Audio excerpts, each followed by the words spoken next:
This is The Drive with Dale Lolley and Matt Williamson on your 24/7 home of the black and gold. SNR, Steelers Nation Radio. Welcome to The Drive. I am Dale Lolley. He is the Matt Williamson, and it is not a non-victory Friday. Agreed. Yes. And that in itself is a weird thing. Indeed. We haven't done a show in a week like this where you got a show on Friday after playing on Thursday, but we'll do this later in the year, obviously, with the Christmas Day game. And it was an interesting game yesterday. It was interesting. Yeah. I did other podcasts, of course, since we've talked, or since it's happened, and I put it this way. I was like, if you didn't have any dog in the fight, if you were just an observer, that would have been a blast to watch. You know what I mean? Like just the visuals of it all and the craziness that happened. And frankly, the Steelers didn't play all that well. And frankly, I think I underestimated the Browns too. It's easy to look at season-long stuff. But since Winston's been in there, they're now 2-2 with 2 wins against good football teams, Ravens and Steelers. They played the Saints really tough until the end, or he played them well. I think they're going to win games, and I thought the Browns played well. I thought the Browns fed off of some of the early stops that they got. Huge. And guys in the locker room talk, we wanted to come out and get off to a fast start. And in a way, they did.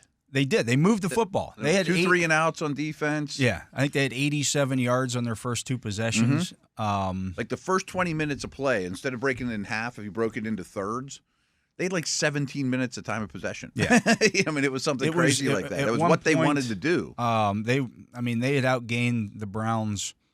It was like 150-something to 19. Mm-hmm. Right. But they had 3 points to show for it. Because missed fourth downs and missed field goals or turnovers. And you can Tomlin shouldn't have done this and Tomlin shouldn't have done that, and I hear all that. How about executing the plays? Yeah, no question. It's 1 yard. If you can't get a yard in this league, you don't deserve to win. And the Steelers went for it 3 times on fourth down, got one of them. Those are turnovers. The Browns went for it 4 times on fourth down and got all of them. After not being able to do anything on third downs. Yeah. They were 1 for 10 on third downs. Yeah, I know. And when it mattered more, third downs are money downs, or we call them whatever you want, but on fourth down, it's life or death. Browns came through, Steelers didn't. Yeah, the Steelers were 7 of 16 on third downs. That's almost 44%. You'll take that. Yeah, you'll take Maybe that. You don't want 16 of them, but you'll take a 44% conversion rate. They outgained the Browns 368 to 304. Time of possession was 35:02 to 24:58. Exactly what you want. They had 3 turnovers, real turnovers. You had 1. Yep. And you lost the game because you missed that field goal. Yep. And maybe you should have punted there. Oh, yeah, well, yeah. We can have that discussion, but I'll say this. I'm watching Boswell in warm-ups, and he's banging them from that distance. Yeah. And at this point, the snow hadn't it wasn't the earth yet. It wasn't nasty yet out there. Right. I'm sure he had all the confidence in Boz there. He had the distance on. It just got pushed right. And it was windy. Actually, I couldn't tell how windy, but it looked windy. I can't stress this enough that 1 turnover, 1 missed field goal, 2 missed fourth down conversions, and a 16-yard punt, which is almost the same as a turnover, too. Yeah. You're not going to win many games, let alone Thursday night road game in a place that you're struggling lately. And that was some of the game conditions, because the Browns had a 15-yard punt as well. Yeah. But the difference was the field position. They're kicking their punt went from the 50, 15-yard punt, whereas the Steelers, punt came out of their own end and gave them the ball back at the 45. Yep. At the end of the game. All these are symptoms for the other way around. The Brown, just average starting field position was night and day different.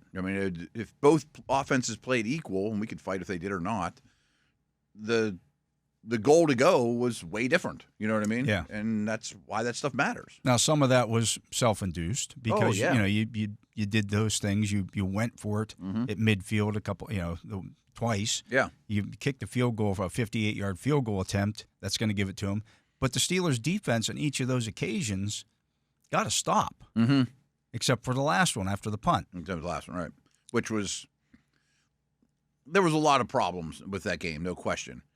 But I thought the one play that hurt them the most was the punt. Yeah. I mean, a 16-yard punt in that circumstance. If it's a 30-yard punt. Right. At least make him get another couple first downs. You know what I mean? It was too easy at that point.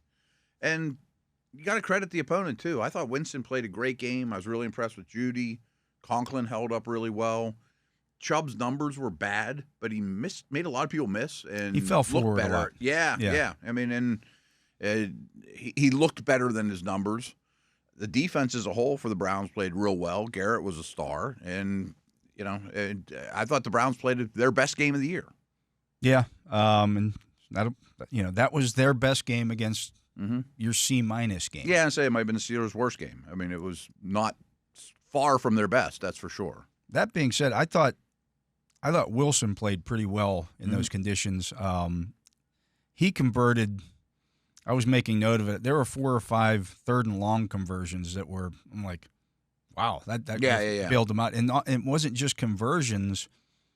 He was hitting deep balls in some of those situations. They had explosives. They had a bunch of 20, 30-plus yard gains. And they had where the Browns didn't. They had 4 plays of 30 or more yards. Okay. The Browns had none. Yeah.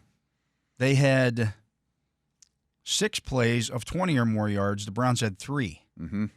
And again, you lost that game because here's too many negatives. That's what I was going to say. You beat me to it, right? Yeah. I was just saying, Steelers had 1 tackle for loss. Browns had 11. So the chunk plays are great, but only one of them resulted in a touchdown. Almost all the Steelers had. Yeah, right. I mean, it was too much going backwards. Yeah. So it can't be all that. The running game has to be better. It has to be better. Has to be better. You need more than 2 yards of carry from Najee, and I thought Warren was a bright spot, but it did look like they were running into pretty heavy boxes a lot. I mean, the Browns did a good job and were stout at the point. I mean, both teams really shut down the run. Mm-hmm. But again, the difference was Chubb was falling forward. There were no negative runs. No. That you could put Jameis Winston behind the chains a little bit. Yep. And I thought Winston played really, really well. I mean, he played well on the move. When the Steelers did get pressure, he was able to elude it better than I remember him being, athletically. He made a couple big plays at big times, sometimes on 4th down. It was a pretty equal game. I did a show with Wolf and Rob, and I thought Rob had a real good point. He said it'd be different if it was one thing that you just couldn't stop, or man, they're just handing it to Chubb and he's getting 8 yards of carry every time. Like, oh no, our run defense is a mess. This was just a lot of. He called it death by paper cuts, but I kind of corrected him or took it up and like, they were deeper than paper cuts, but there was a lot of.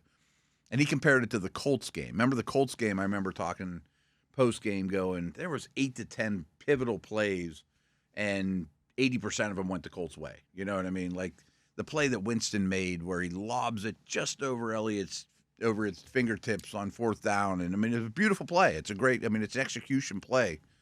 But it was battle of inches on a lot of these things. Yeah, so, it was a game of inches. And when you get into these kind of games on the road in the snowy conditions like that, it kind of evened everything out. And again, if it's in a field position game like that, I kind of feel like the game was lost in the first half, though. Yeah, you know what I mean. You were the better team in the first half, and that's when it's like you it's 10-3. You could have kicked them when they were down, and you didn't. And in this league, you gotta. And that being said, there was a point when Winston threw the pick. When Austin caught the touchdown, I'm like, they're going to win this game. They're going to pull this out. And I'm not sure they deserve it, but they're going to win this game. I thought they were the better team. I don't know.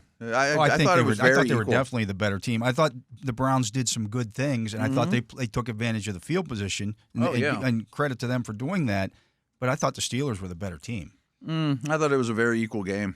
That I was shocked that they still had a chance with their self-inflicted wounds. Well, I thought they made mistakes, but I think for man, they were the better team.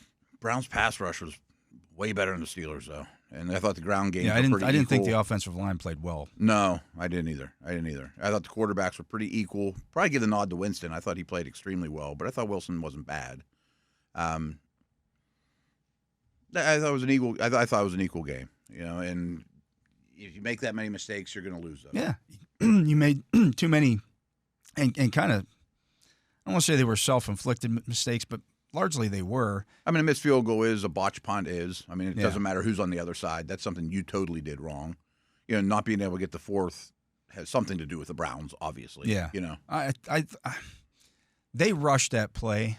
There was a couple of those. Yeah. The field goal looked like it was too. The field goal, I don't have an issue with because they practice that all the time. Every week they practice. Everyone getting runs on to getting get the the game field winner, goal team. right. I understand it's a 58-yarder. It's not a 40-yarder. Yeah. But they practice that in those kind of situations. He just missed the field goal. Yeah, he just missed the field goal. I mean, 58-yarder in tough conditions. The best kickers are not going to make that all the time. I think, I was thinking about it today. I'm like, again, I was watching him in warm-ups hit those. I'm like, he probably makes 7 out of 10 in that situation. Probably. I mean, as well as he's playing. But he just And you missed trust one. him to no end. I didn't have a problem with that. No. I really didn't. I mean, I had qualms with the whole 4th and 2 versus 3rd and 7 thing. Some of that's Monday morning. See, I didn't have a problem with it at the time because in that situation, you pushed them back because I believe they were at – where were they at? They were at the 30 – that moved it back to the 29. Okay. So you're allowed to get a sack there. Oh, yeah. You're allowed to get a stop there. I understood the logic behind it, but I was sitting there typing on my computer going, I would not have done this, I don't want to make it I didn't want to give him an extra play. I didn't want to make it from the 25. Now you're looking at a 42-yard field goal if they don't get it, as opposed to a 48-yard field goal. And I don't know that they have any trust in Dustin Hopkins in that particular level. I know. That's why I wanted to get the 4th and 2s to have him swing his leg. Because I wanted more time on the clock. I wanted less plays for them, and I don't trust that guy at all. I didn't have a problem pushing him back. You're allowed to get the stop. Yeah. But I did didn't. not have a problem with the call for trying a field goal. You had the best kicker going. Yeah. If Boz didn't think he could make it, he would have told him that. I mean, there's communication on the sidelines about that, and you said he was nailing them in pregame. Yeah. Now, you had just gotten pressure on the previous play on 3rd and 2. Right. That's why I thought, well, send the blitz again, and if and maybe he throws one away again like that, or should have been, to me, intentional grounding, but what do I know? Rob asked about it because, like you, he was not watching live. I thought they had a really good explanation on the TV copy was the Steelers were hitting him. I mean, so when he started letting loose of the ball, though, he wasn't being hit. He wasn't hit until the replay looked like there was contact. I didn't think there was contact until enough that I could understand the call. The arm was coming forward. Mm-hmm. There was no eligible receiver. Well, there was an offensive lineman who had reported eligible on the play. Oh, yeah. But the guy who turned to catch the ball wasn't a lineman. I just thought it was immediately. I thought, they're going to call it, because usually when they talk about it like that, you're going to get an intentional grounding call. We actually had a funny conversation about it. Like I said, he intended to intentionally ground it. Correct. He was not by throwing the letter that of ball. the law. Yeah. It was. They made the right call by the letter of the book. They explained it pretty well on the broadcast, even though the broadcasters and everybody was confused for a long time. That being said, he tried to just. They had Tomlin confused on the play as well because he didn't know what they were trying to call, and then they. Oh, I don't think they knew. They were waiting to hear, and nobody knew for quite some time. Strange game, obviously. It was a very strange game, and I'm not blaming the officiating for anything. But they had a tough job last night. I thought they kind of swallowed their whistles in the second half when the. Yeah. I don't know your process during the game, but I have a Word document open and I just type everything so I can go back and just feel my thoughts of the time. Sometimes 2nd and 8, blah, blah, blah, And I wrote in big, bold letters, I understand that it's snowing and we don't even know what yards they're on, and they have a really tough job. But I feel like they stopped officiating the game after a while. Like, holding was very legal. There was a couple out routes. I thought Herbig definitely got held on the Winston touchdown. Right. Like they had other things to do than do the officiating stuff. There was 2 or 3 out routes that I would have loved to have seen a second time. Like, did they even get 2 feet in? Does anybody care? Does anybody know? I mean, like, there's no lines to even tell. Can we review these things now, or are we just gonna? It's good. Go with it. Who cares? Yeah, I thought Pickens got tackled or pushed out of bounds. Definitely at the end of the first half, he got basically hooked and thrown out of bounds on the deep ball. Maybe they get a field goal in that situation. Then the sack happens on the next play. on the final play, the Hail Mary pass, Newsome treated him like he was a punt gunner. Yeah. And was just grabbing him and holding him the entire way down the field, and that's what it precipitated the little battle that they had afterwards. And he can't do that. That has to stop. You're talking about Pickens? Yeah. Oh, absolutely. I mean, it's a terrible look after the game, after you lost. And I understand you're competitive, but that's an immature move, you know? And initially, I thought he was going after a cameraman or something. I thought someone like hit him with a snowball or something. I thought when he slid out of bounds, somebody yanked him to the ground, or he fell on top of the guy, and he felt like he was yanked to the ground. And then when I saw when they finally separated them, it was Newsome at the bottom of it. Yeah. I'm like, oh, okay. I thought a fan like dumped a beer on him or something. I mean, it was fans were throwing snowballs up there. You couldn't really see that from at the Steelers bench pretty much through the entire second half. Really? Again, typical classy Browns. That stuff only happens in Ohio. It happens in Cincinnati and it happens in Cleveland. I hate to say it, but their fans are scumbags. Yeah, it's terrible. You should. I mean, you can't do that. You could it really needs to be hurt somebody too, right? Yeah. I mean, it can change the game, which we're all there for the game. I'm just talking about injuring somebody. It's not even the players on the field. Right. I'm talking about our man TV Tyler over here. Our man right. Tyler here got hit with a snowball on the sideline yesterday. Right, just doing his job. With just his back doing his job. Right, He's there doing his job, and you get hit in the back of the head by a snowball thrown from 300, 400 feet in the air. Right, that's horrendous. You should lose any right to ever go to a football game again. Oh yeah, like season tickets and all that stuff should be stripped from you. A fine, put you in some kind jail. Of go spend a night in jail or whatever. No, 100%. You're a moron. There's what's gained by. So remember this. Don't do that crap, Steelers fan. Don't I haven't seen much of it here over the years, but I almost got hit with a quarter one time. I heard it whiz by my ear in Cincinnati. It was obviously thrown from like the upper deck. Yeah. Kill somebody with that. It's gaining speed. Yeah. I mean, it's like a bullet coming down out of there. It's like dropping a penny off the Empire State Building and go right through you, right? But anyways, the Steelers lose the game. It's not the end of the world. Here's the thing. If you'd have lost on Sunday and then beaten the Browns, you'd be in worse shape than you are now. Oh, yeah, 100%. I mean, I kind of thought, I think you and I were walking out our last show before Ravens, and I said, I don't know what's going to happen, but I think they're going to be 1-1 in these games. And it's a tough thing to do. It's a tough thing to do. And, the short thing on the road absolutely matters. Browns played better than I thought they were capable, to be very honest. And they had just gotten a win from the Ravens. I mean, if you are going to be 1-1 in those two games, that's the sequence you want. Now you have 10 days off. I don't know what Landon Roberts' situation was, but it seems like you're rather unscathed from these two games. Yeah, He's the only one that's concussion. looming, right? That was a concussion. So that's probably not a long-term thing, and maybe he's ready for next week or 1 week off. But you can weather that with as well as Peyton Wilson's playing too. So you're not in bad shape. You knew this stretch wasn't going to be easy. Yeah. You're 8-3. I mean, Tim Benz was asking me yesterday what the record is at the end of the season. He said, "What do you project?" So I'm like, 11 or 12 wins. Mm-hmm. I mean, he said, well, they could get to 13 or 14. I'm like, they could. Yeah, it's a tough It's road, still capable man. at this point, Right. but you're going to lose some games along the way. Oh, you just are. You are. I mean, Baltimore could lose to the Chargers in a couple Absolutely. days. Right. It's a tough road. Absolutely. Let's get to a break. He is the Matt Williamson. I am Dale Lolley. You're listening to The Drive here on the Steelers Audio Network. We'll be joined by Steelers sideline reporter Missi Matthews. We'll see what she came out of that game things, yesterday. A lot of fun for Missy yesterday on the sideline in Cleveland. I wonder if she got hit by any snowballs. Yeah, I'm curious. That might be my first question. There you go. But we'll do that right after this.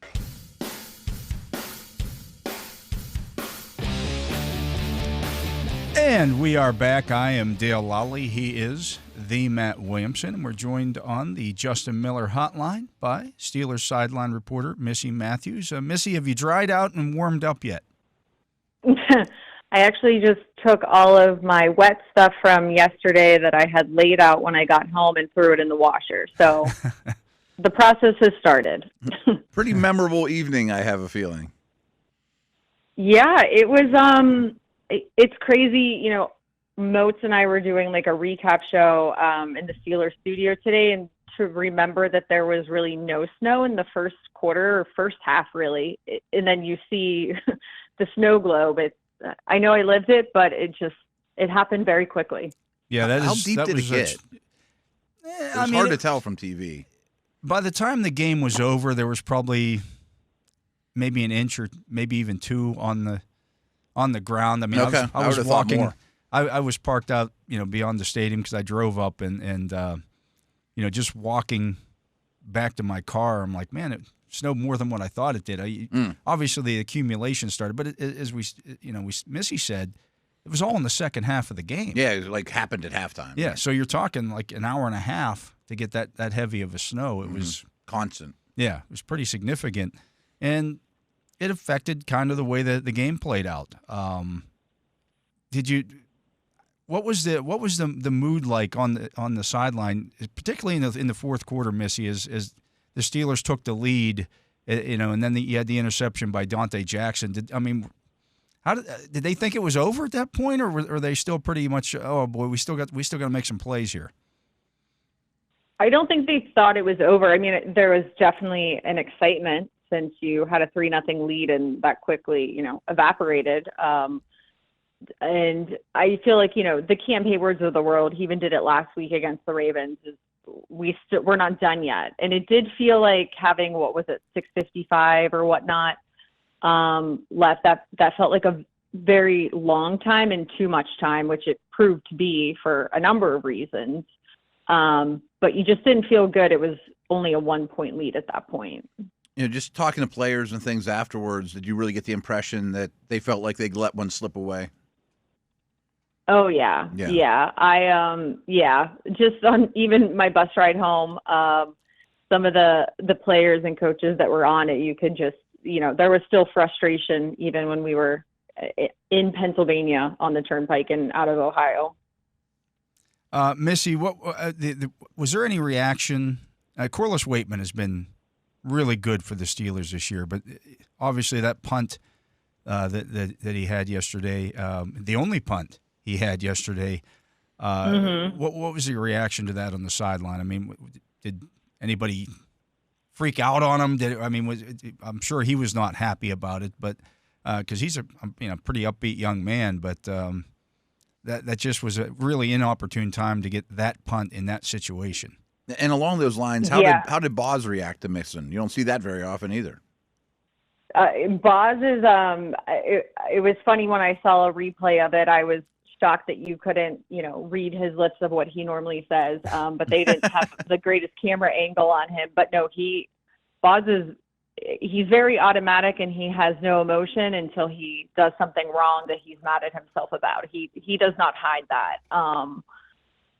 He's very locked and loaded the entire game. One of Jalen Warren's runs, it was funny, Max and I were kind of near him and the rest of the specialists by their kicking net. And when we were going to, move sides on the field, he's like, man, I don't want to tackle that guy.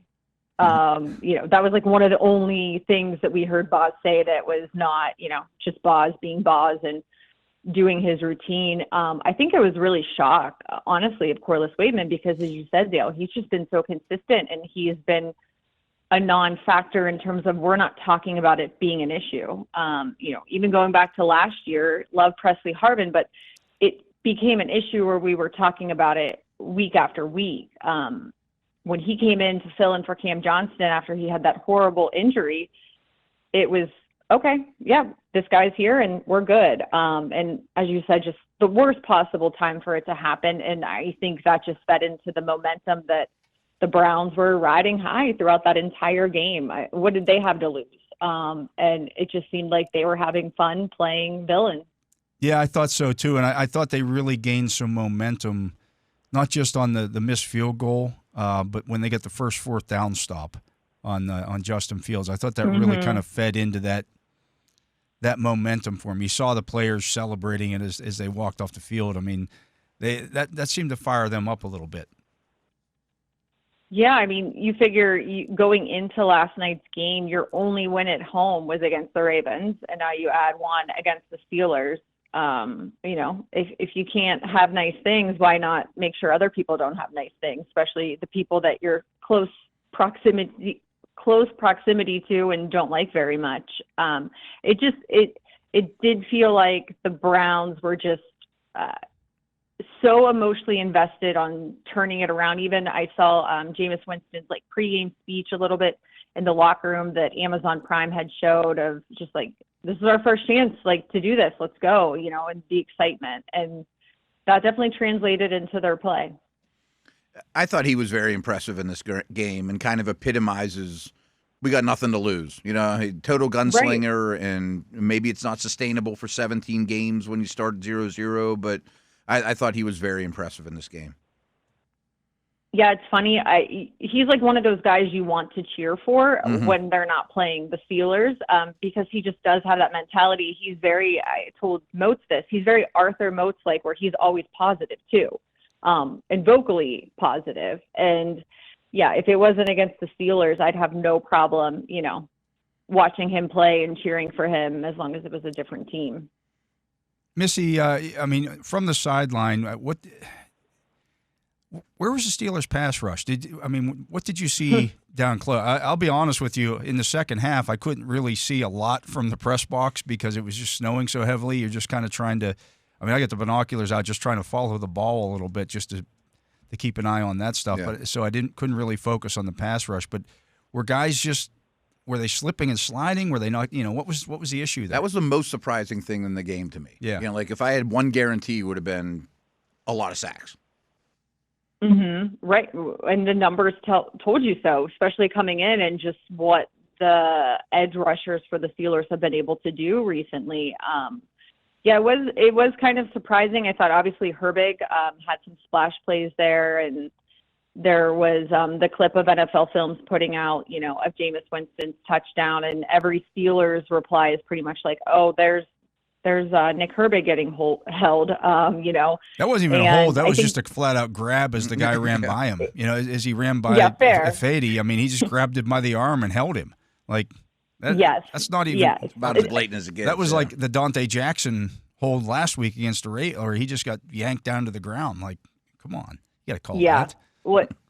It's funny. I'm watching the Pitt game from the Greenbrier Classic with my boys, and there was a flagrant foul, and I'm like trying to explain to my youngest what, you know, flagrant is a little different, but that was flagrant, what we saw last night against Nick Herbig. And I think even, you know, TJ Watt, the TJ Watt treatment of getting held and different things like that. But it was shocking that he wasn't able to overcome that and, you know, break one or do something. We did see the forced fumbles and things like that. It just wasn't from, I guess, the people we're normally used to. But then again, you go back to the Ravens game, you know, Deshaun Elliott, Dante Jackson, his 4th interception of the season that ties his career high from his rookie season. It is some of the same guys, but I was surprised that in terms of TJ, Nick, even Preston Smith being able to get to Winston, it was a very, very bizarre second half, and it's not even because of the weather. How bad were the projectiles coming out of the crowd towards the Steeler bench, and were you able to avoid them all? I did not get hit with a snowball. Max Starks did. Big target. Taking one for the team.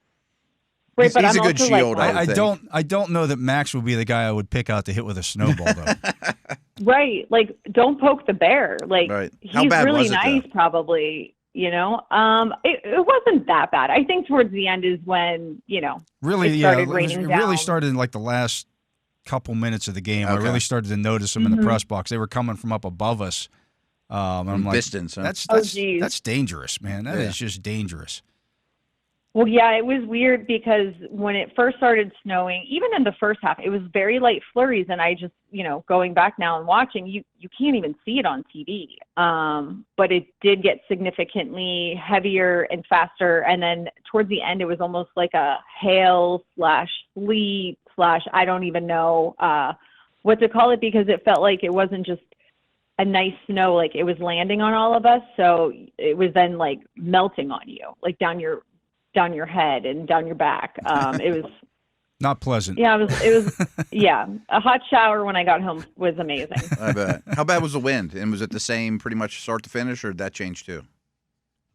At times it did get a lot worse, and I think especially when it started snowing harder, but it's so weird, and it's like that all the time in that stadium because there's only one corner of the end zone, like looking out right from the press box, that's like open. So it's like it comes in, but then it like swirls around. Yeah, it's so coming it's in not off even the lake, consistent. actually. It's like, and it stays there. Yeah. And I think because it's not a completely open end, it's like this little sliver that when it does come in, then it like has to move all around. But it was, Rob and Wolf kept saying like, I don't like the flags aren't moving, but then Max and I are like, look at us. Like we can't even turn our face that way. Wow. And especially in the second half with the snow, it was almost like I wanted to have a ball cap on, because if I didn't put like something above my head or kind of like squint, then like the snow is literally coming right into your face. And it definitely affected the kicking and passing game. 100%. Yeah. Yeah. Yeah. I assume. No doubt. And that's why I do think, if Dustin Hopkins had to kick that field goal where the whole intentional grounding, not intentional grounding thing happened, I didn't like his chances. No, I didn't either. And I thought that was because it was interesting. Cleveland had choice at the beginning of the game. And so they won the toss. They won the toss, Yeah. and it seemed like they chose to go into the wind in the fourth quarter. Because it seemed like going left. It seemed like going left from right to left was better than going the other way toward that opened ended area, and that's what they chose. And they must prefer that. Who knows? It's their stadium. Yeah, I guess they would know better than us, but I don't know. I thought it was. I know, curious. But the entire time, I mean, very few times did I feel like it was coming the other way where it was affecting you. It was definitely that way. Was like, you're keeping your head looking straight, but you're moving your eyes to try to watch the play so that you could actually see. And I mean, kudos to the players, because that could not have been fun at all. That whole illegal touching, 4th and 2, 3rd and 7, intentional grounding. Yeah. Was that unbelievably confusing from your vantage point? Because the announcers definitely had no clue what was going on either. 1,000%. Okay. And I was standing pretty close to like where Coach Tomlin and some of the other offensive guys, assistants were. And the one official did the intentional grounding motion, but then the mic wasn't on, and then they huddled up and they were talking, and then it was confusing. It honestly was to the point where like Rob and everyone is trying to like piece little things together. I don't know. That one was very strange. And then I think it was confusing, obviously, Coach Tomlin and his staff not knowing what to do. You just kind of play the coulda, shoulda, woulda with that one, in hindsight. But yeah, that sucked. Yeah. I mean, anytime that you lose a game like that, there's going to be questions about this or that or any of the things. But, Matt and I were just talking. I thought field position played a huge key or a huge part in that game. And, I mean, you look at it, the Steelers, Cleveland's average starting drive began at their own 41. The Steelers' average drive began at their own 29. It basically was the difference in the game. Yeah. It's really the difference in the game. Significant. Mm-hmm. No doubt. And it just felt like also not capitalizing on turnovers and getting points where the Browns were able to. Just as you said, you couldn't go back and nitpick a number of things or say this was the main reason, but I think even the penalties, especially in that first half. Well, the first Connor half Hayward, there was some of the false starts and things, motion and things of that nature. Right. Yeah, just killed drives. Yeah. Mm-hmm. Yeah, it was like, you watch the Ravens shoot themselves in the foot doing that last week and working to your advantage. I was surprised how sloppy that was in terms of those penalties. And I don't even think, I actually thought that Brad Allen's crew let both teams play. We saw, the back and forth with George Pickens and the Browns defense. And, it didn't feel ticky-tacky or, very one-sided, but yeah, those ones, especially the illegal formations and false starts, you can't have those, especially not on the road. No, absolutely not. Well, Missy, we'll let you get back to the Pitt game here. Last 23 seconds, at least that's what it says on my laptop here. It looks like they're going to get a win. But our guest has been Missi Matthews, Steelers sideline reporter. We'll see you next week, I guess, Missy. Yeah, enjoy your weekend, guys. Yeah, you as well. He is okay, thanks. The Matt Williamson. I'm Dale Lolley. You're listening to The Drive here on the Steelers Audio Network. Matt and I will be back with more right after this. Welcome back. I am Dale Lolley. He is the Matt Williamson. And Matt, this red zone production thing is to me getting a little ridiculous at this point. I just had somebody, John Meese tweets to us, both of us actually here, that somebody put out a thing, Steelers in red zone drives, this according to Get Up. Fields is now 50% touchdown percentage, and Russell Wilson's at 39%, and they have their total QBR BS, which, again, I'm not a big QBR made-up or QB stat. rating. It's a made-up guy. stat. Here's the thing. Last night, they were 1 for 1 in the red zone. They scored a touchdown on their only trip to the red zone. Fields gets credit for that because, well, he handed the ball off to Jaylen Warren for a touchdown. That's a good point, actually, right. I mean, I love stats. Fields helped get them there on that drive. Wilson got them into the red zone, though. Right. Like, I love stats, and I use them all the time. I reference them all the time. They're a wonderful tool. But small sample sizes is like the golden rule of stats. Right. Like, I say this all the time. Like, could I beat Stephen Curry in a three-point contest if it's the first one to hit 100? No. 0% chance. But if it was the first one to hit 1, I might win. You've got a shot. I might win. And where I'm going with this is very minuscule. No, I'm still losing, but I might win. That's the thing. So, tell me what Wilson's touchdown percentage is if you take the 0 for 4 against the Ravens out of the equation. And that's a great example too. Like, I mean, just either one of them could have handed the ball to Warren. Yeah, you know, and it wasn't a field-specific call. So, thus, small sample size. And if you want to take, we're deep into November. If you want to judge the Dolphins red zone versus Steelers versus the Bears, that's pretty decent size. But even just judging Wilson versus Fields, how many opportunities total are we even talking about here? You know? And I'm going to defer to Wilson's career. Right. That's what I keep telling people when they keep throwing this in my face. Well, maybe they should do this and use Fields in the red zone because he's been better this year. I think the red zone's like the worst place to use him. Yeah. Because I don't want Wilson on the sideline in the red zone. I've been saying that, and I've been He's thrown 224, I believe it is, 224 touchdown passes in his career in the red zone. In the red zone. He had 20 last year in the red zone. Which is really a difficult – I mean, it's really hard to do. Yeah. In the red zone, everything condenses, everything's tougher, obviously. Maybe he's lost his fastball in the red zone, but I need to see more before I go down that road. I'm at every practice. Yep. They work. They open every practice with their, 7 shots drill. Yeah. We saw it throughout training camp. Absolutely. He's a better passer down there than Justin Fields. I'm sorry, he just is. He is. He's better than most. Better than most. Yeah. He's maybe one of the better ones in history. But he is one of the better ones in history. Yes. Is he still one of the better ones in history? We shall see. But I am not willing to say he can't do that anymore. No. I mean, that's the beauty of it. It was one trip yesterday. They scored on that one trip, and we're still talking red zone stuff. Do you think the field stuff continues, though? Is that here to stay?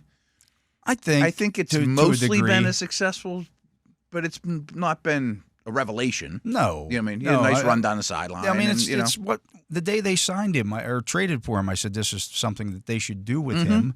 Yeah, we've been in favor of it. I have no problem using Justin Fields. Justin Fields is a talented player. Yeah. I don't like breaking rhythm, though, and who's going to be in this play and blah, blah, blah. And frankly, I didn't love that if you're going to throw a go ball late in the game, I'd rather have the best deep passer on the team do it than Fields. I mean, I get to you're trying to catch him in something. But it's an I know that you know type of thing. Everyone's expecting run with him in the game, and it's not like he can't complete a deep ball to Pickens, but I would have rather Wilson threw that one, of course, but that's part of it.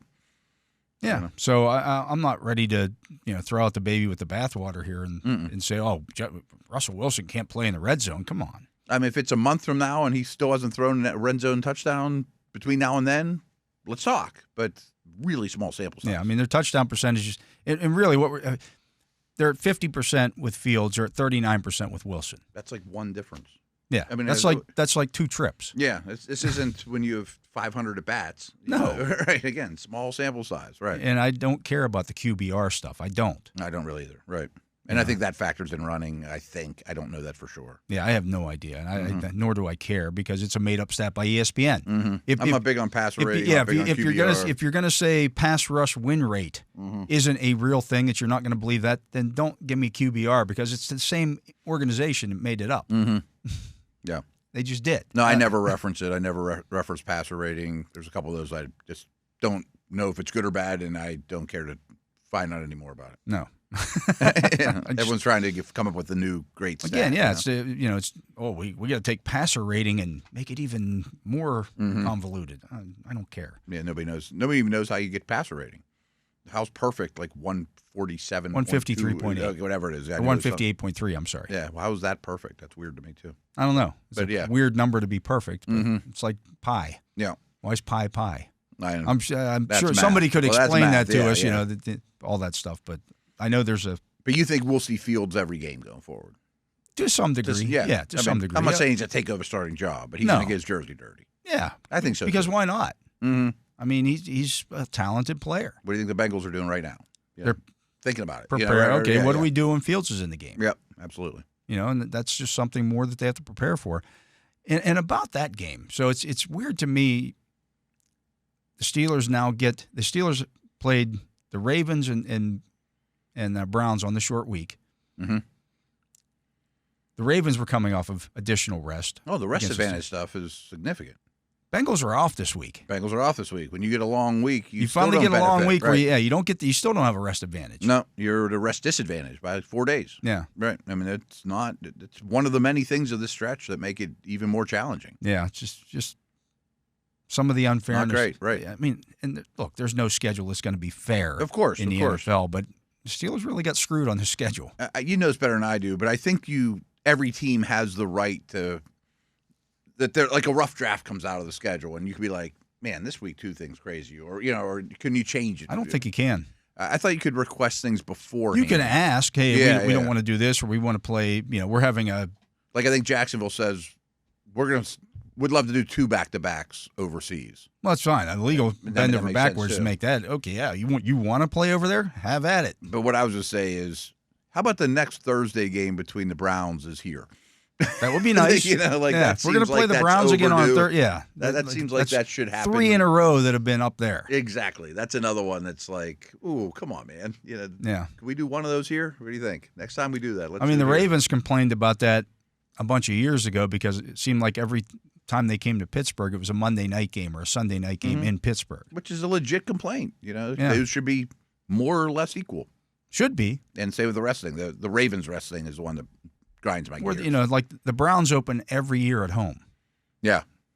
Is that good or bad, though? I think since 1999 when they came back into the league, I think they've opened on the road like twice. Mm-hmm. That's a long time. I don't know that that's an advantage, though. If it was Denver, Miami, super hot place, that's a massive advantage. Yeah.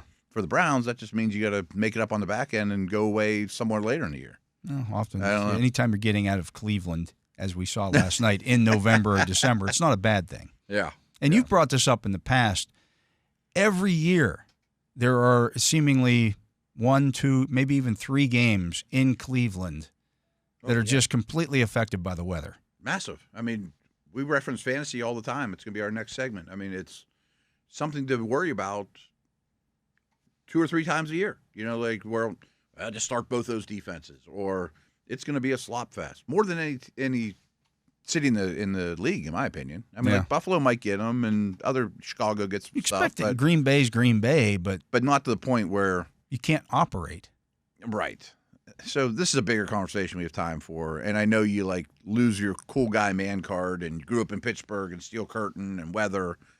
I don't want the NFC Championship game between 2 elite quarterbacks in Green Bay in -20 weather when nobody can run. You know what I mean? I want to see athletes be athletes, and frankly, I hope the Browns do put a dome in, but I don't like domes either. You know what I mean? So some kind of balance is better than just. I don't want to get eliminated from the playoffs because I have to go to Cleveland in that game. You know what I mean? I don't think anybody's going to have to worry about that this year. No, absolutely not. Yeah. Or even like the Bills game last year, when the playoff game. Oh. I mean, it's a lot to deal with. It changes what the sport is. You just made my ribs hurt again. Hockey doesn't deal with that. They're like, ice is ice. For those of you that don't know, I was trapped in Buffalo last year for 3 days in a little tiny hotel room that had no food. With potato chips. That was it. I had some bagels and some potato chips, and that's what I had to eat for about, 36 hours or so. before I could get an actual hot meal. Yeah. It was not good. And not fell and broke a rib. I fell and broke my ribs in the parking lot. Not a fun weekend. Yeah. Yeah. So, anyways, let's get to a break. He is the Matt Williamson. I am Dale Lolley. You're listening to The Drive here on the Steelers Audio Network. And, of course, you can listen to The Drive here on the Steelers Audio Network every Monday through Friday from 4 to 6 p.m. And you can also download the Steelers mobile app and get that downloaded to your phone. And also watch on YouTube, which we also appreciate. That's going to do it for hour number 1 of The Drive here on the Steelers Audio Network. Matt and I will be back with hour number 2 right after this. And we are back. I am Dale Lolley. He is the Matt Williamson, and this is The Drive on the Steelers Audio Network. And, Matt, it is time to put together our DFS lineup. Good. Feels all disjointed. A little I got to disjointed remember this like week. who's playing who again. And There's all only that 12 stuff. games on Sunday and Monday, so it's a smaller Right, slate. but 6 teams on bye, right? Obviously, the Steelers now not part of that. So let's take a look at the streaming defenses. We liked a lot of these defenses earlier this week. I need to get my mind right on this because I wasn't. The Chiefs are 3,900. The Lions are 3,700. They play the Colts. Texans against Tennessee are 3,600. The Commanders against Dallas are 3,500. The Vikings against Chicago are 3,400. The Buccaneers against the Giants are 3,300. It's not bad. Yeah. Daniel Jones released today, by the way, folks. The Broncos against the Raiders, 3,200. I like that too. Yeah. The Dolphins against New England, 3,100. 49ers against Green Bay, 3,000. Ravens against the Chargers, 3,000. Eagles against the Rams, 2,900. The Seahawks against the Cardinals, 2,900. Packers on the other side of that San Francisco game, 2,800. Purdy going to play? It seems highly suspect. Yeah. Yeah. Rams against the Eagles is 2,800. The Patriots against Miami, 2,700. Chargers against Baltimore, 2,700. Cardinals, 2,600. Bears, 2,500. Raiders, I'm just looking to see if there's not really a standout here that I look at and go, at the bottom. Yeah. Although Tennessee is 2,300 against Houston. It's not terrible. Sacks. Look at sacks. I mean, that O-line's rough. I don't love that Nico's back and ready to roll. It was kind of a pricey one, but I thought Denver stood out. Yeah, they're the cheapest of the expensive ones. And they're still only 3,200. Yeah, that one stood out to me. And if you knew Purdy wasn't playing, I'd have some interest in Green Bay. But I also think Jari Alexander's not going to play. And yeah. Then you'd have to shuffle things around if Purdy does play and all that. All kind right, of stuff. so right. we'll go like to Denver. We'll go to the Broncos. They're playing well defensively. Yeah, and I'm sure Surtain will guard Myers and they'll rush the quarterback. At quarterback, Lamar is 8,000. Oh, it just came across my phone. Brock Purdy and Nick Bosa out. Ooh, wow. Well, does that change our minds on the defense? How much cheaper are the Packers than Denver? The Packers are 2,800. I should probably double check and make sure that's true, but I think it is. As opposed to 32. Yeah. Keep it in mind. We'll keep it in mind. We need some extra money. We can either go get put it. him in, and if we have extra money, or quarterback, Lamar is 8,000. Jalen Hurts 7,800. Jaden Daniels 7,000. Patrick Mahomes 6,800. Jordan Love 6,700. Jared Goff 6,600. It's not bad. Right? I like that. He's on fire. Stroud 6,500. Bo Nix against Vegas is 6,300. That's not bad. Mm-mm. He's running. Kyler Murray, 6,200 against Seattle. Baker Mayfield against the Giants, 6,100. Matthew Stafford, 5,900. Darnold against the Bears, 5,900. Tua against New England at home, 5,800. He's playing well. Geno Smith, 5,700. Anthony Richardson against Detroit, 5,600. I like that a lot. Drake May against Miami, in Miami, 5,500. It's funny. I'm torn between those two in my league. Which one I'm going to start? They both just run like crazy.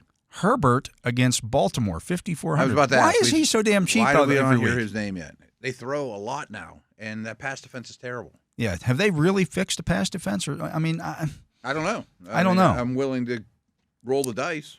And contrary to popular belief, the Chargers don't run the ball very well. no, They did a lot, and now they did early, but Yeah. now it's not been not No. as good. Cooper Rush against Washington is $5,000 if you want to go really cheap. I don't trust that at all. Will Levis against Houston is $4,900. I'd rather go Herbert than all They're that. 22nd against opposing quarterbacks. I get it, but Gardner Minshew against Denver, $4,800. Nah. Who would start for I don't even know who San Francisco's backup is. I don't either. I think they picked somebody up or promoted someone off the practice squad, but that doesn't tell us who their 2 is. No. I mean, we started Herbert the last 2 weeks and we haven't won. I know. It's all his fault. It's all his fault. We got to shake things up. Maybe I didn't mind Goff, a little pricier. Goff, Knicks at 6,300 against the Raiders. I don't have a problem with that either. I think we think the Denver's going to beat up on the Raiders pretty good by the sounds of things. Yeah, and he runs. Oh, he runs a lot. Yeah, a lot. I liked Richardson. I liked May. Yeah, Richardson is 5,600. The last game out 29 points. He ran 10 times. Mm-hmm. If you look at his way more comfortable since he his last. I mean, he's he sat for a couple weeks. Yeah. I mean, we only have 1 game sample on that. Yeah. May runs a ton. May does run a lot, and he's really good at it. If you look at his game log, the last 3 games of not their last 4 games. 11.5, 18.7, 12.7, 19.9. Mm-hmm. Not No, great. I mean, the weapons are a problem. Yeah. It's a lot of running. Yeah. I mean, he had an 18.74 point game, and he ran 8 times for 95 yards in that game. I know. I know. I've been using him. Whereas Nick's, I mean, Nick's a little further along in his development. Yeah, 31.7, 16.1, 18.7, 29.76 in his last 4. Brandon Allen is Ooh, the answer I don't like to your that at question. all. He is starting. I want to go with Nick's. I'm fine with it. 6,300. Yeah, I like how he's playing. I think his profile sets up well for fantasy too. Yeah, and they don't run the ball particularly well. Not great. Right. Yeah. All right, so we need probably to go a little cheaper at running back this You week. do tight end first? Well, we can do tight end first. Yeah. Bowers is 6,300. George Kittle, 6,000. Yeah, I think he's questionable still. He's right? questionable, Yeah. and I don't want to start him. Quarterback, right? Yeah. Travis Kelce, 5,800. You burned us last week, Travis. Nah. Trey McBride, 5,600. Cade Otton, 5,500. They're number 1 against opposing tight ends, by the way. Really? Dallas. Like best, you mean? Yeah. Yeah. Dallas Goedert is 4,500. Rams are 26th against So their opposing back tight seven ends. is bad. Sam Laporta, 4,300. He has no injury designation. They're 27th against opposing tight ends. Hawkinson, 4,200. Jonnu Smith, 4,100. He's legit. Mark Andrews, 4,100. Hunter Henry, 4,000. Isaiah Likely, 3,900. Tucker Kraft, 3,900. He was really quiet last week, but he's a good player. I know. I don't expect him to be that quiet 2 weeks Me in a row. neither. Right. That's a nice price. Zach Ertz, 3,800. Noah Fant, 3,700. Cole Kmet, 3,600. Dalton Schultz, 3,500. Will Dissly, 3,500. They're 24th against opposing tight ends. If we want to go cheap, I mean, he's going to get some targets. Jatavian Sanders is 3,400. Kansas City is 30th against opposing That tight ends. surprises me. That's their kind of one of their weaknesses there, too. That surprised me about I kind of like Dissly and Sanders there. Okay. If you want to go cheap, I'm cool with both those guys. Which one do you like better? I mean, obviously, Dissly is the better quarterback. Yeah. He gets more targets, too. He's a little safer. Yeah. He's less competition at his own position, too. Let's go Will Dissly at 3,500. That gives us a little extra cash, Yeah, here, we a have little some- spending money here. Yeah. I still don't want to go super, super expensive at running back. McCaffrey is 8,500. I don't trust him yet. Barkley is 8,200. Mixon, 8,000. Derrick Henry, 7,800. Chargers run defense is pretty good. Yeah, yeah. Achane, 7,500. Kyron Williams, 7,400. Jahmyr Gibbs, 7,300. Ooh. Jonathan Taylor, 7,100. J.K. Dobbins, 7,000. Kenneth Walker, 6,900. They're 25th against opposing. They use him a running lot. backs. I mean, he's clearly the one. It's not even like a committee anymore. I like that. Yeah, Josh Jacobs is 6,800. David Montgomery, 6,700. I had some interest in Gibbs, too, in that Lions backfield. Chuba Hubbard is 6,600. Brooks is going to play. They announced that today. James Conner, 6,500. Aaron Jones, 6,400. DeAndre Swift, 6,100. Aaron Jones have any injury designation? No. Okay. Tyrone Tracy is 6,000. They're 27th against opposing running backs. He's going to catch the ball, too.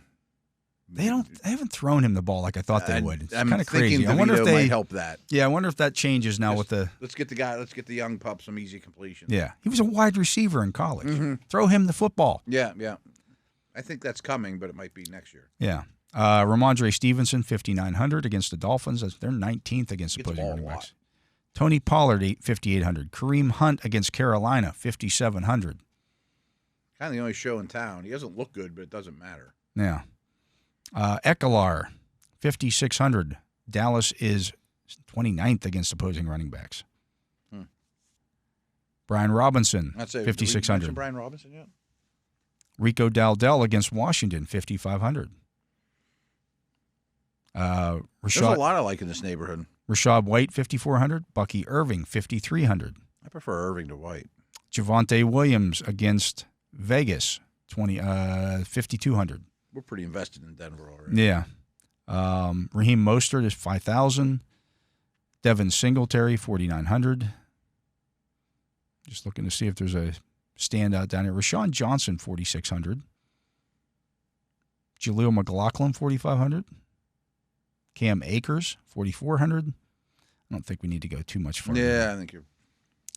There's some nice. I like Tracy. There was 5 or 6 I really liked that were all kind of clustered together. I like Tracy as well. Let's plug Tracy in. Okay. I think they lean on the running game, and I do think that they, with the change at quarterback and a bye week, maybe you would think you get them 5 targets at least. Start to change. And that gives us then 6,200 the rest of the way.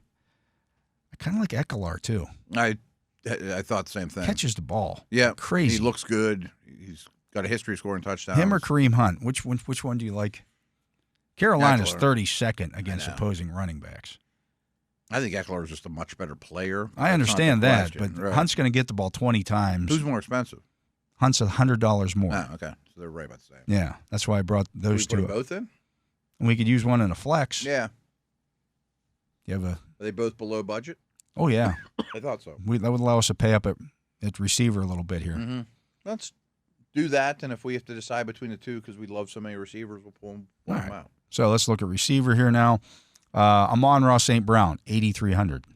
Justin Jefferson, 8,100. We can afford a big ticket. We can afford a big dog. Love here. A.J. Brown, 7,800. Nico Collins, 7,600. Cooper Kupp, 7,500. Malik Neighbors, 7,400. He's questionable. CeeDee Lamb, 7,300. Tyreek Hill, 7,200. Puka Nacua, 7,100. Mike Evans is back this week, 7,000. Scary Terry McLaurin, 6,800. Zay Flowers, 6,700. DK Metcalf, 6,600. Debo Samuel, 6,500. Tank Dell, 6,400. Jackson Smith and Jigba, 6,300. Josh Downs, 6,200. Marvin Harrison, 6,100. Jamison Williams, 6,000. Lab McConkey, he's questionable, 6,000. Jaden Reed, 5,900. Cortland Sutton is 5,800. Do we want to stack there? He gets a lot of targets. He's definitely the featured guy.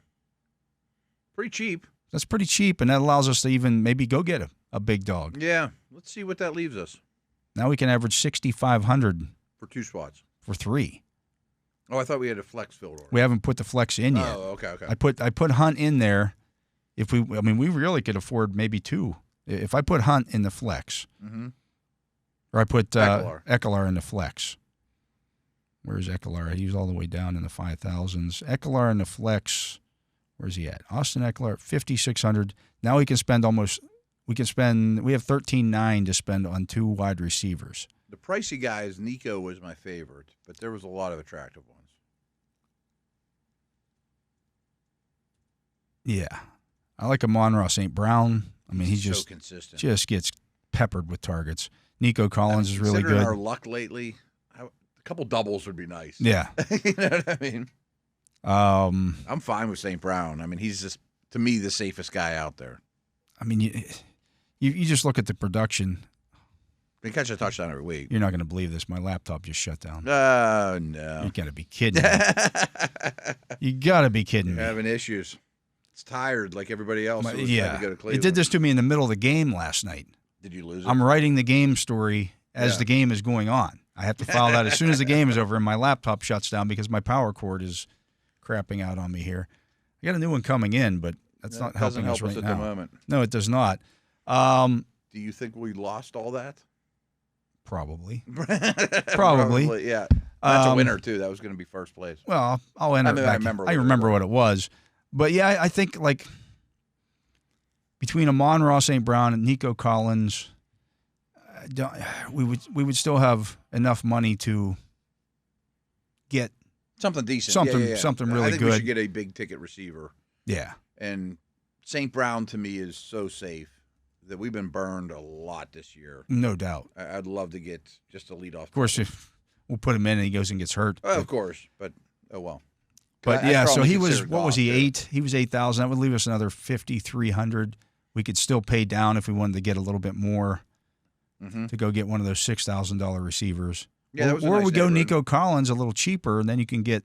Nico's cheaper than St. Brown by about $1,000. Oh, is that much? I thought they were closer than that. Or maybe it wasn't quite that much. Okay. I should do this on my phone instead of on my laptop. Yeah, it's harder to read and deal with it is old folks. Yeah.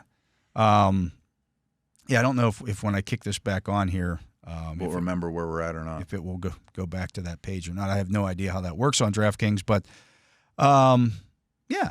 So I bet our buddy Tyler over there has been keeping track of who we've been plugging in. Absolutely. He's good that way. Or we can figure he's it all out. over it. No, it's going to take a minute to restart here. But of course. In terms of the fantasy stuff this weekend, we've got so many quarterback changes now. Yeah. Yuck. I mean, some of these teams, like the Browns are a perfect example. Oh, quarterback change. It boosts our guys. I can't imagine that's the case with the Giants. Who are some of the others?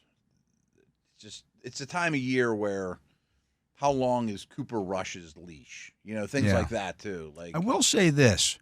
He targeted the tight ends last week. Mm-hmm. And I don't think he's terrible. Yeah, they're back. Line issues though too. Ferguson's out this week.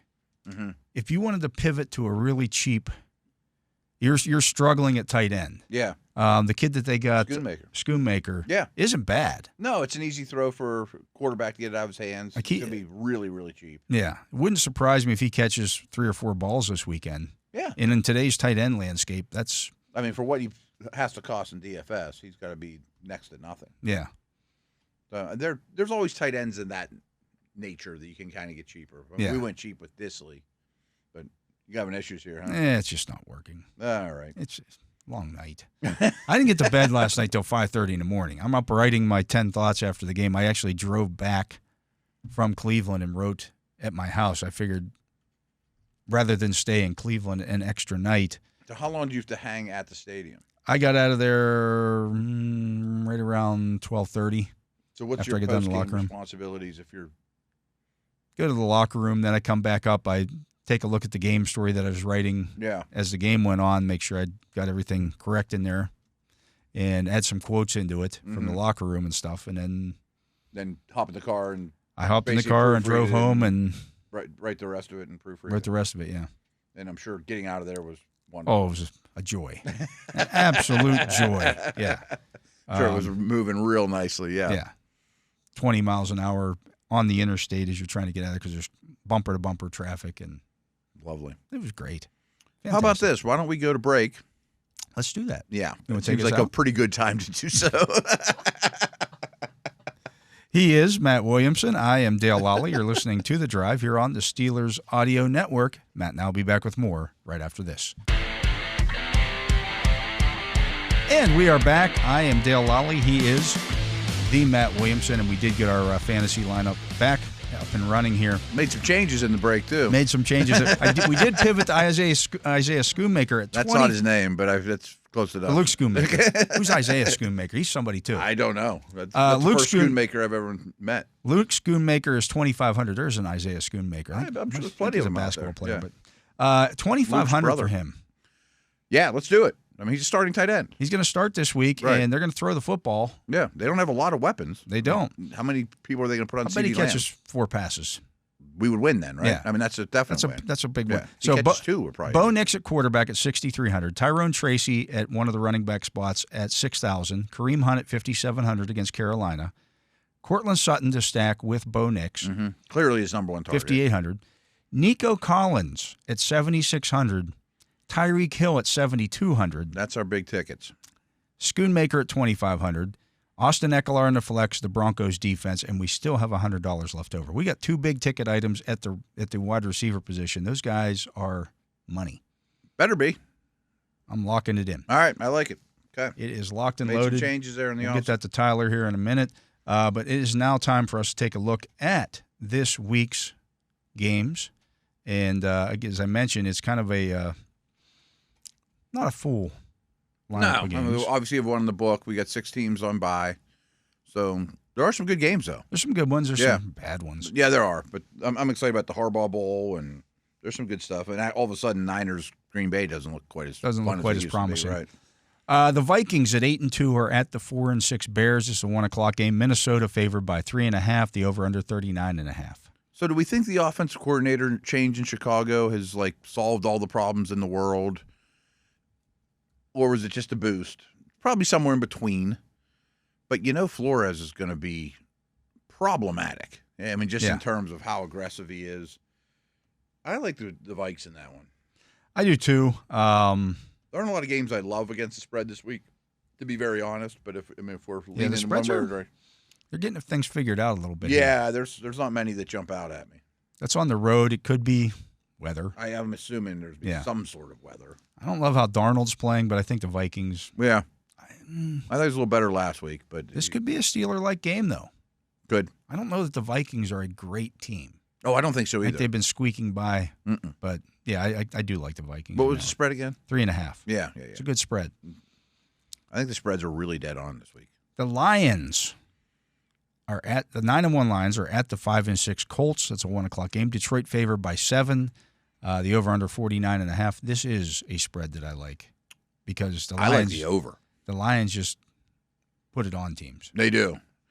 I think the Colts can hang. advantage. I would not pick them even with the 7, but one of my favorite things of the week is the over in that game. Yeah, the Lions might hit over I think they're 49.5. They might do it themselves. I like them to get to 30 plus. Yeah. That's pretty much the This bulk is of the my first argument time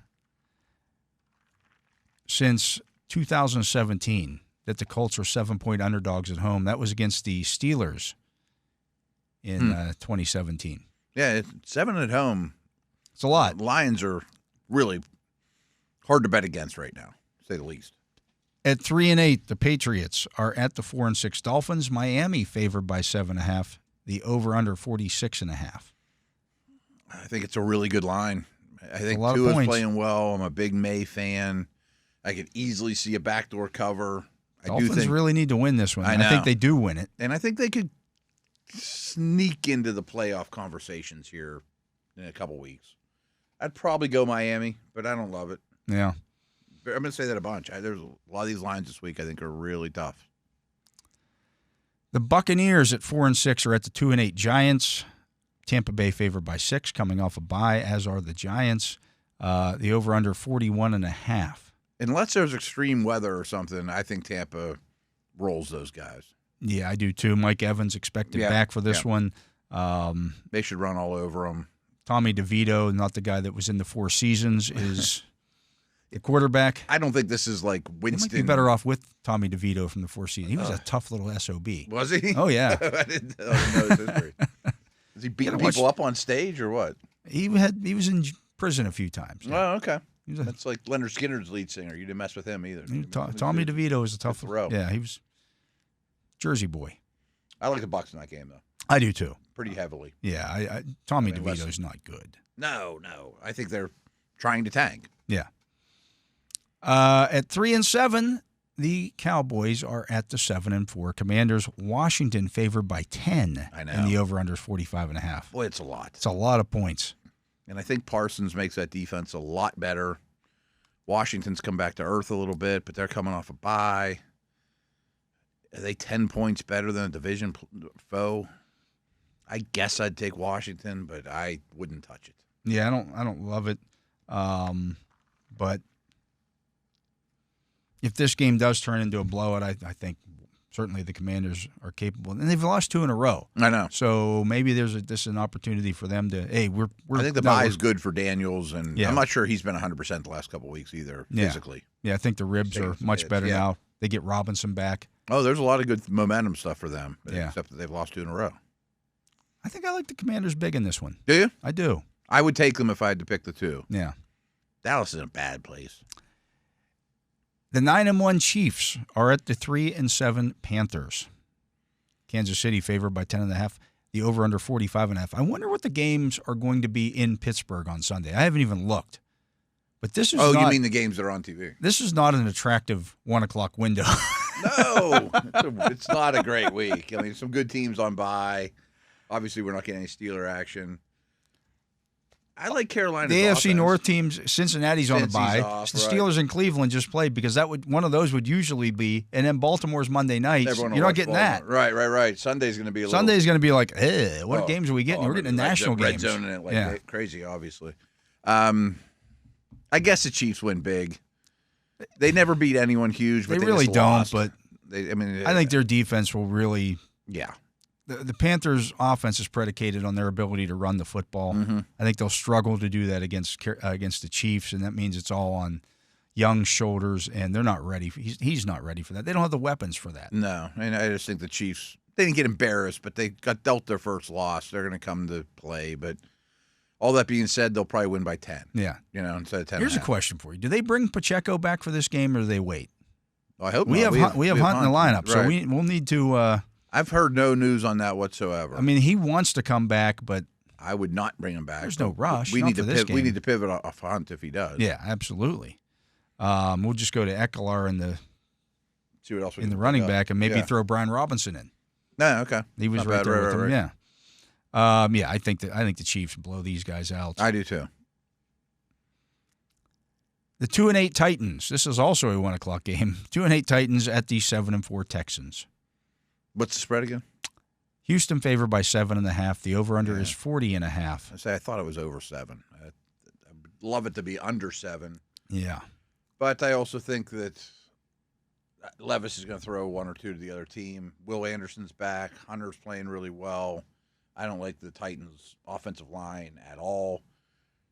Ridley's been really good, but he's going to get Stingley.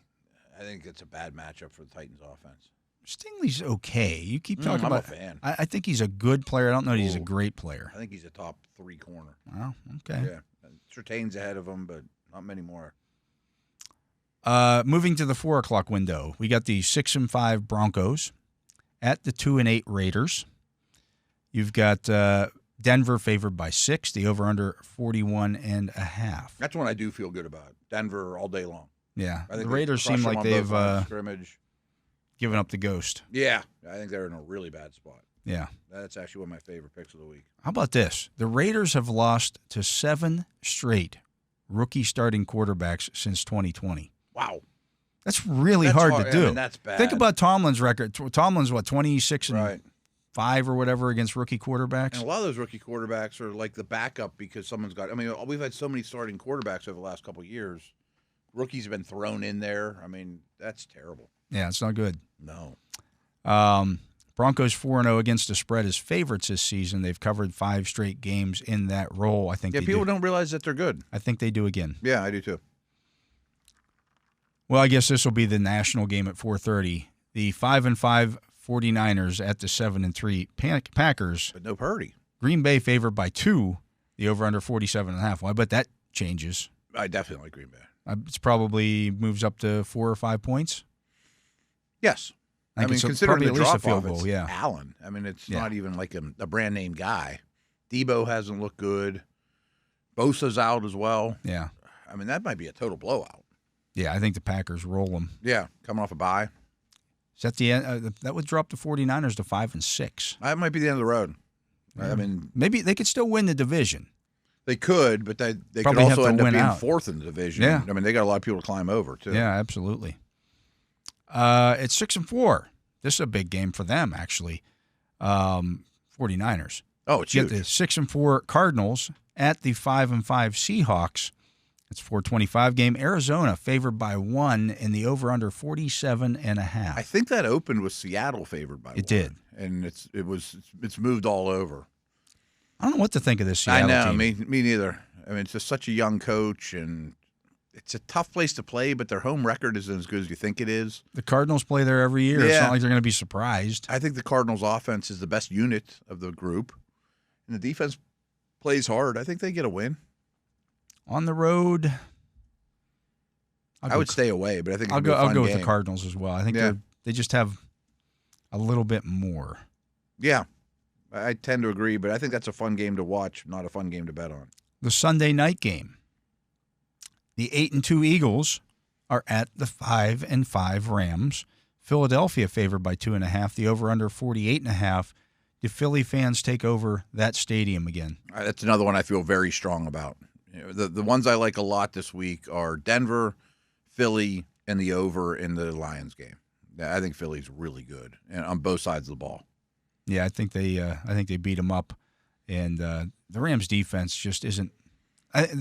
Offensively, the Rams are good, are a playoff team. Yep. And when Kupp and Nakua are out there, they put up numbers. Yeah. Defensively, they're not. Defensively, they're not. There could be a lot of points in that game. Yeah. I don't know what's the over on 48.5. I would go over on that too. Yeah. Yeah. And the big one, Monday night. I don't know what to think on this one either. The 7-4 Ravens are at the 7-3 Chargers. Baltimore favored by 3. The over/under is 50.5. I mean, Chargers have the number 1 scoring defense in the league. Yeah. Are the Ravens still number 1 scoring offense? Probably Lions. I think the Lions passed them. Yeah, I would bet. I think this is kind of like Ravens Steelers. You know, you were just familiarity. Harbaugh versus Harbaugh. I just want points. They get a lot of coaches from 2 really good quarterbacks. the Ravens. Right. The Chargers have a bunch of former Ravens coaches. They got a bunch of former Ravens players. Yes. And they all have Michigan ties. And, I mean, I just want points. Yeah, I'll take the points at home in that one. We definitely want the Chargers to win that game. Yeah, if you're a Steelers fan, you definitely want the Chargers to win that one. But you've beaten both of these teams. Right. So Yeah. in the You might play one of them in the playoffs. You might play one in the playoffs, and the only way a tiebreaker comes into effect against the Chargers is if you're a wild If you're card. a wild card team. So Whereas a tiebreaker against the Ravens is in effect in the division. So, yeah, if you're a Steelers fan, you want the Ravens to lose this one. absolutely. And then suddenly that loss on Thursday night Kind of gets canceled, kind of gets washed away. cancels out. And I think it's a tough spot for the Ravens. Oh, I think it really is. Again, Herbert's playing great. Familiarity, brother versus brother. Yeah, I think I'd be concerned if I was a Raven. Yeah, I mean, in this situation, do they have to try something different or outside what they would normally do because it's the Spider-Man meme? I don't know, because I was thinking that too. But didn't Harbaugh just pay for that against the Steelers? Like, I would be like, man, we got away from Henry last week. Let's not do that again. Let's go back to our bread and butter. But Chargers' run defense is it good. plays right to their strengths, and brother knows that, and brother knows that I know, and I could certainly see something wonky on special teams, fake punt, something goofy like that. Chargers are actually good on special I know, teams this year, I which is know. really interesting to say because the Chargers are never good on It's a special great teams. example of why a hire like that makes all the sense in the world. Yeah. I just want points because I don't know who's going to win. I think the Chargers win it outright. I could absolutely see that. Absolutely could see that. Yeah. I think the Ravens are the better team, and I don't know that home field advantage matters much, but I can't get over the fact that these guys know each other their whole life. You know what I mean? Yeah. They know their tendencies, They how probably they're going to talk react. I don't know if they talk daily, but they probably talk I bet they several send each other times a a text week. here and there Yeah. all the time. Not All the this time. week. It's your but right. brother. Mm-hmm. You know? I don't know if they text as much as we text, but that's No, I like the Chargers plus points there for sure. yeah. Overs in Ravens games this season are 9-2. Huh. That makes sense. They've allowed a lot of big plays. It's the most and- in the league. It's 50.5 in this one. I forget, was Steelers Ravens over? It did not go over. Okay, it was close, right? It wasn't right a little under the number. No, it was 48.5. They didn't get. Oh, that was the number was? Yeah. Okay. Yeah. This could be a real low scoring. I don't And know. Let's remember this is back-to-back road games for the Ravens as well. Yeah, again, give me 3 points in a game like that. I'm impressed with the Chargers. They're further along than I expected. Yeah, color me shocked as well. Yeah, I just thought they didn't have enough horses. I thought they'd be good next year. Yeah, and Herbert's playing well, to your point. Very good. And I think he will. he Now can hang with Lamar. Now that the Ravens have the changes that they put out there on the field against the Steelers, well, you did that. Now you just gave the Chargers. Okay, when they did it to the Steelers, Steelers had no. We don't know you're going to play Hamilton at free safety. We don't know. Yeah. Well, now you've seen it. One thing that does worry me though. Does Roquan Smith play? I don't know if McConkey plays. He's questionable. Yeah. I mean, they're just a little light on weapons, and he's definitely their best guy. Yeah. But still, I think it's going to be close. Yeah. I can't stress that enough. Absolutely. But that's this week's slate of games. It picks up. It picks up for the night games. The Sunday night and Monday night games are like Purdy being out doesn't help the cause, and there's not a lot of headliners. Yeah, I don't know what is the national game. Vikings Bears, yuck. I bet that's going to get a lot of views. Lions Colts, maybe. Lions are very viewable. Yeah. Patriots Dolphins, God, I hope not. No, I would think not. Buccaneers Giants, I could see them making that the national game, and I would just want to throw up in my mouth. Cowboys Commanders could be the national game, and that would make me want to throw up in my mouth. That's pretty bad, though. I'm excited to see how Washington rebounds from their bye, though. Yeah. But there's a lot of teams I don't care to watch. I could see Chiefs Panthers, and that doesn't really excite me a whole lot for the 1 o'clock window. Titans Texans, that's not going to be the national game. Yeah, there's not much at 1 o'clock I'm going to want to watch, but I will. Oh yeah, I'll have Red Zone on. Yeah, enjoy. I'll be watching my fantasy team kick more butt. But anyways. Let's get to another break. He is the Matt Williamson. I am Dale Lolley. You're listening to The Drive here on the Steelers Audio Network. Matt and I will continue to, we'll get back to, I should say, decompressing the Steelers' loss Thursday night at Cleveland right after this.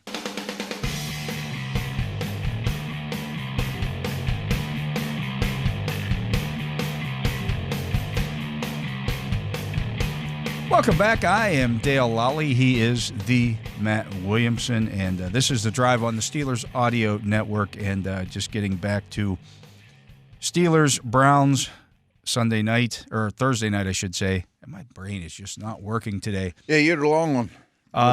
Bunch of driving. Disappointing loss, to be sure. Happy birthday belated, by the way. The last time we were here was your birthday. Nobody knew. You got to drive to Cleveland on your birthday. I got to drive to Cleveland on my birthday. Had a pretty exciting stuff. Couple of cocktails at the Winking Lizard next to the hotel. Nice. I did you did the pregame with Benzie. It was his 50th. Benzie's 50th birthday. On yesterday. Bill Hillgrove's birthday. Yeah, he mentioned that too. You guys are all right together. He's now 84. Nice. Still at it. Yeah. So good for Billy. That's awesome. I didn't realize Benzie's birthday was the next day. But 50, that's a milestone birthday. Yeah, and we were walking in together, and somehow I mentioned the word birthday. He's like, "Oh, it happens to be my 50th birthday." I'm like, "Oh, geez, that's cool." Still looks like he's 12, but yeah. You know. Yeah, look, I mean, the sky's not falling, folks. It's not, and again, you look at that game. Both teams averaged 5.5 yards offensively per play. The Steelers averaged 3.5 yards per carry. The Browns averaged 3.1. Steelers were 7 of 16 on third downs. The Browns were 1 for 10. Yeah. I can't get away from the difference being the Steelers were 1 for 3 on those quote-unquote weighty downs, on those fourth downs. Huge. So overall, they're 8 for 19 on those possession downs. And the Browns go 4 for 4 on fourth down, so they're 5 for 14. Fourth down conversions were as much as the story as anything, and it's a small deal. You got to move bodies. You got to get those plays. Some of them were a little slow developing for my taste too. But, yeah, that was the other thing. Yeah. It was kind of like I don't know if that was the one that I would call right. And McCormick stepped on a foot or something when he was pulling on the first one that kind of screwed up the timing of things too. These things happen, but if it happens on first down, no one cares. If it happens on fourth, everyone cares. Yeah. I don't know. I mean, they really struggle Thursdays on the road. They really struggle lately in Cleveland. And I thought the Browns played really well, for where they have throughout the course of the year. I think that there was some optimism around Jameis and their receivers, and Conklin played really well against Watt with a lot of help. But I don't think all of a sudden the Steelers forgot how to rush the passer. I'm starting to wonder about that. You don't think you're worried about Steelers pass rush? They got 23 sacks this year. I know. It's low. Really low. They're taking the reservation rushing the passer. They're getting the pressure, but they're not getting home. Now, No. I understand a lot of times it's a lot of rhythm passing and people are getting the ball out early against them. And I don't think the time to throw was really low in this game, though. I don't know that it was, but I thought the Browns did enough of it where Winston wasn't holding the ball he wasn't pushing the ball down the field like Jameis Winston typically does. One of the next-gen stats that came out about him that I thought was interesting is he was very ordinary from the pocket. But when he was on the run, which they define as moving 8 miles an hour or faster, so you're moving pretty good. You're not just kind of trickling to the left or right. He was really effective. And you don't think of him in that light, but he's lost a lot of weight since he's come in the league. He's in a lot better shape. He used to have a softer body, and you haven't seen much from him over the last couple of years. Maybe he's gotten better. You know what I mean? And he can certainly throw the football. Yeah. The Steelers now have 25 sacks on the season. That puts them in the bottom third of the league. It shouldn't be there. It shouldn't be there. Right. It can't be there. I still think it's the best defensive front in the league. Yeah. But it needs to be. I still think they can rush the passer. Now, can we get those into sacks? That's what I thought was coming in this game. That's what I did to too. me is the biggest shock of the whole game. That was the biggest disappointment for me. They didn't get more because when they pressured Winston, he threw some bad balls. Oh yeah, he felt it. He pushed it and threw a pick, and the grounding / whatever was under a lot of pressure. One of my things, speaking of Benzie, pregame show, I was saying I'm expecting a dozen plus sacks the next 2 games. These 2 Ohio teams. Well, they're gonna.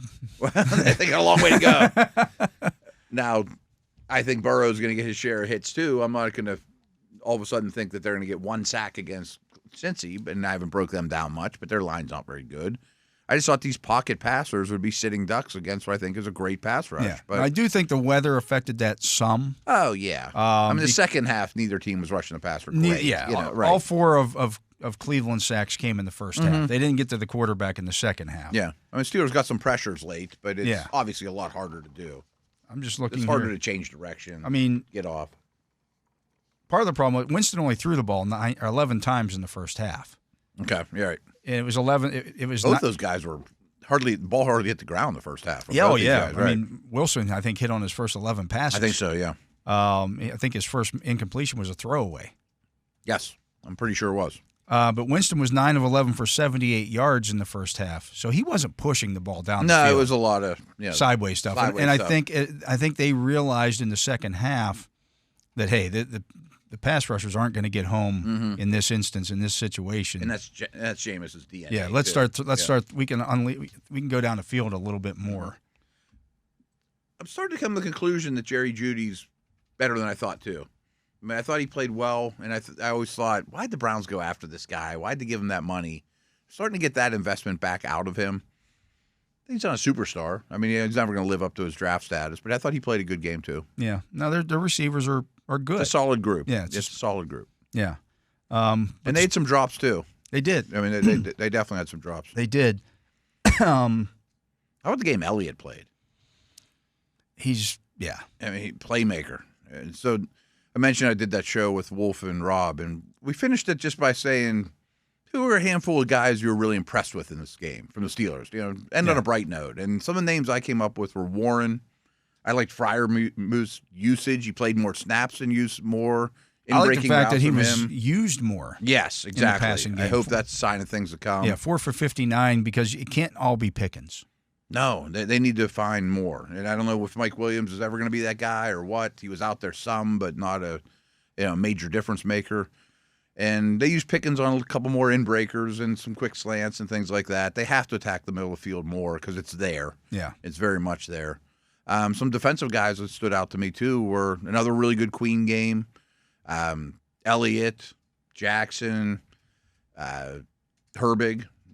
So, I mean, there were positives. I mean, there were some good performances for sure. Yeah, but you need your stars to be stars. And you can't lose in the margins on special teams and things like that, too. Yeah. I mean, it was the first time I would say this year that they were the inferior special teams unit that game. I don't know if they were inferior. They had a bad game. Well, that's what I mean. I mean, like I think the Browns were better on teams than the Steelers were in that game. Yeah. Yeah. Like, I'm not saying they have a better unit going forward. I mean, first, what did you see, or did they mention? Because I didn't get the chance to watch it. The opening kickoff of the game. Opening kickoff of the game. Hopkins kind of squibs it up there. I thought it landed outside of the 20. It landed right around the 20-yard line, but I couldn't tell. I'm not sure about that at all. And Patterson picked it up and ran with it. I think he thought. Was he kind of indecisive about it? A little bit. And then I saw him talking to the officials afterwards, like saying, no, that bounced outside the 20. And they never, like, that's and it never came up again. That's something that can be reviewed. Yeah. And it's supposed to be reviewed. I'll look into it when I watch that play again, yeah. and it looked like it landed outside of the 20. So the Steelers should have gotten the ball in that situation. If the ball lands before the 20, you're supposed to get it at the 40-yard line. Yeah, and you think that Patterson thought that it did. Yeah. Okay. I don't know if it was even brought up or if I was just getting geared up as the game was starting and not paying enough attention. And I thought the Browns' return game was like, we say that the Browns outplayed the Steelers' special teams. And while you missed a kick and you had a bad punt, they had a bad punt too. Yeah, they did have a bad punt. And they had a play where the back fumbles the ball into the end zone. That was a weird one to me too. Like, they get that at the 20. They didn't talk enough about that on it. I mean, that's technically the rule, because you if you take the ball back in that situation, if you fumble it into the end zone and then down it, you get it at the 20 instead of the 30. Yes. He also fumbled another one that, where he got tackled at the 10. Right. Like, they didn't have a clean special teams game. No, and especially after talking to Missi and the wind and all that. I mean, it was a tough kicking game. Oh, no doubt. I mean, there's no question. It's a massive challenge. And I couldn't imagine trying to field a kick or punt with the snow falling as heavy as it was, too. Or even catch some of these passes, through the snow. But I mean, it was like a sheet. The Steelers' bad punt came at an inopportune time. Yeah, it was from your own end. Again, if it was the first punt of the game, maybe it wouldn't be as big a deal. Or if you're punting from the 50, nobody's like, oh, well, it was a bad punt. But absolutely. But that one turned out to be costly. Huge. I mean, probably the biggest play of the game, in my opinion. But there were a lot of them. There were quite a few. I mean, Winston's scramble into the end zone, the throw to Judy. I mean, those were all margin plays, and he made them, Yeah. Those are huge. Absolutely. But, Matt, that's going to do it for our show today and our shows for the week. Matt and I will be back on Monday. We don't have a show on Thursday next week. It's Thanksgiving. Right. So we do get to spend some time with our family, not with each other. And there'll be lots of games to talk about next week because we got Thursday games. Yeah. We won't have a Bengals game to break down, though, because they're on bye. They're on a bye, so we can start. It'll be another sort of weird week. We'll talk. We'll jump right into Bengals starting Monday, and we'll have, the Ravens game will be that night. So tonight I'm going to start breaking down, start the stat pack and stuff, because neither one's playing between now and then. I expect you to have that thing to me Monday. Oh, no, that's not happening. But it might be like 20 pages this week, just to make up for it. Keep you busy. I appreciate that, because more time to add I to never it. have enough to do during the week. Especially on a short week. Yeah. It's a 4-day week. But anyways, for my partner, Matt Williamson, we want to thank Missi Matthews for stopping by, and after she dried herself off and warmed up. Yeah, it didn't sound like a fun chore. No. Imagine having to ride home in your wet clothes, too. Like, I think I told you the Thursday night show that we recorded Wednesday, Merrill Hodge was telling us how the old stadium, they wouldn't even shower. Old stadium, they take their you pads shower. off. The old stadium at old Cleveland Brown Stadium, the visiting locker room, I swear to God, was as big as this studio. That's what I've heard. And I mentioned it to Wolf, too. He's like, yeah, we just all take our pads off and jump on the bus. I'm like, oh, that smelled good. The press box was as big as this. Yeah. I mean, it was unbelievable. They just jammed 40 people into that press box. There's now like 500 people in the Cleveland press box. I don't know where all these media people come from in Cleveland every year. Every media person in Eastern Ohio must go to the Browns games. Wow. It's always packed. You could never find anywhere to sit and have dinner or anything. It's just nuts. I don't know. But anyways. 2-hour bus ride with smelly NFL players sounds fun. Can't be fun, yeah. Yeah. For Justin Miller, running the Justin Miller hotline. For Tyler Vittmeyer here, also cooling and drying himself off after that game yesterday and warming up. Avoiding snowballs. I am Dale Lolley. We thank you for listening to this edition of The Drive on the Steelers Audio Network. Steelers football happens here. The Pittsburgh Steelers Audio Network.